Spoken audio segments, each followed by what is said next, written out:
అంతవత్తు ఫలం తేషాం తద్భవత్యల్పమేధసాం దేవాన్ దేవయజో యాంతి మద్భక్తాయాంతి మామపి.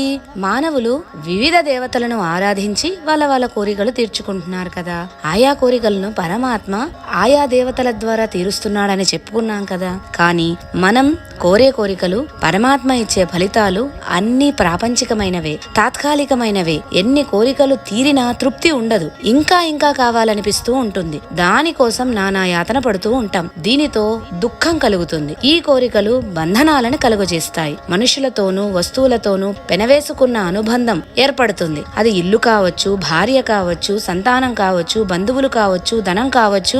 వాటి నుండి విడిపడితే నాకు అనంతమైన దుఃఖం కలుగుతుంది అనే ఒక భావన కలుగుతుంది. అదే బంధనం. ఆ బంధనాలు దుఃఖాలకి కారణమవుతాయి. కానీ పరమాత్మను ధ్యానిస్తే మాత్రం శాశ్వత ఆనందం కలుగుతుంది, పరమ శాంతి కలుగుతుంది.